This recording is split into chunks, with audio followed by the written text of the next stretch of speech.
नमस्कार, आप देख रहे हैं उज्ज्वल दर्पण और मैं हूं जोगिंदर बीरवा। दोस्तों, जिस जगह मैं खड़ा हूं वो एक ऐतिहासिक धरोहर है और वो एक ऐतिहासिक सरोवर है जो महाभारत काल से जुड़ा हुआ है। आप मेरे पीछे देख सकते हैं कि श्री नागक्षेत्र सरोवर मंदिर का ये प्रांगण है और इसके बिल्कुल सामने आप देख सकते हैं कि एक ऐसा सरोवर है जिसकी गहराई को आज तक कोई नहीं नाप सका और इतना विशाल ये जो सरोवर है जो इसकी धरोहर को आज भी संभाले हुए हैं। और ये बिल्कुल सामने आप देख सकते हैं, अगर हम इसकी बिल्कुल सामने हम देखें तो एक ऐतिहासिक किला है जो कि सालों पहले कभी बना होगा और जो आज पुरातत्व विभाग के अधीन जो है ये है। अगर हम इस नागक्षेत्र सरोवर के बैक साइड की अगर हम बात करें तो हांसी बुटाना नहर जो है वो यहाँ से गुजरती है और काफ़ी लाखों एकड़ ज़मीन की जो है वो प्यास बुझाती है और सफ़ेदों की जो है शोभा को बढ़ा रहा है ये नागक्षेत्र सरोवर।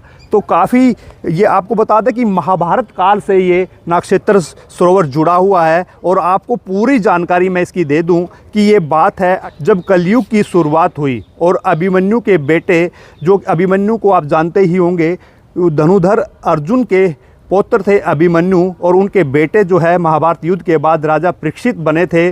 और जब वो शिकार खेलते हुए एक तीर से एक हिरन को घायल कर देते हैं और हिरन बचता बचाता जंगल की ओर भाग जाता है। उसी खोज में राजा परीक्षित जंगल के अंदर पहुंच जाते हैं और अंदर जाकर देखते हैं कि महर्षि समिक जो है ध्यान लगाकर बैठे हुए थे, पूजा पाठ कर रहे थे।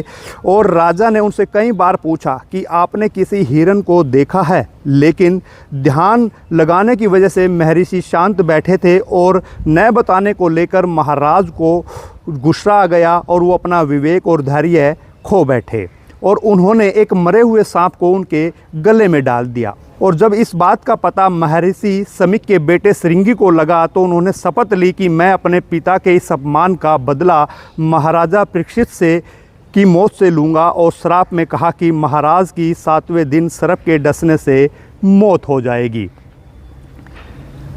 आपको बता दें कि महाराजा परीक्षित की मृत्यु के बाद उनके बेटे जन्मजय ने पूरे सर्प वंश को ख़त्म करने के लिए एक शपथ ली और फिर जन्मजय ने सर्प वंश को ख़त्म करने के लिए शुरू करवाया एक बहुत भव्य अग्नि यक्ष कुंड।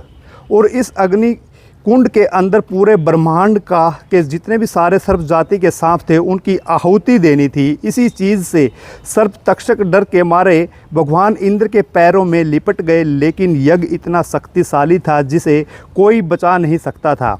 एक मुनि था जिनका नाम था आस्तिक, उनके कहने पर ये यज्ञ रोका गया और सांपों के वंश को ख़त्म होने से बचा लिया गया। आपको बता दें कि सफ़ेदों जो है 4 सरोवरों के मध्य है, जिसमें से एक ऐतिहासिक सरोवर ये नागक्षेत्र सरोवर है, एक नूरसर सरोवर है, एक रामसर सरोवर के नाम से विख्यात है और एक सफ़ेदों के खानसर चौक पर हंसराज तीर्थ यानी सर्पदधी तीर्थ यानी 4 तीर्थों के मध्य सफ़ेदों बसा था। और महाभारत काल से इस तीर्थों का जो है काफ़ी जुड़ाव रहा है, उस युग से इनका सिस्टम बना हुआ था। और फिलहाल कुरुक्षेत्र बोर्ड के अधीन ये चारों तीर्थ जो है आ रहे हैं और जो कि राज्यपाल हरियाणा के राज्यपाल के अधीन जो है ये कुरुक्षेत्र बोर्ड आता है। तो लाइव तस्वीरें जो है हम आपको ऐतिहासिक नगरी सफ़ेदों के नागक्षेत्र सरोवर से दिखा रहे हैं। जिनको इसके इतिहास के बारे में नहीं पता था वो की हमने पूरी जानकारी आपको दी।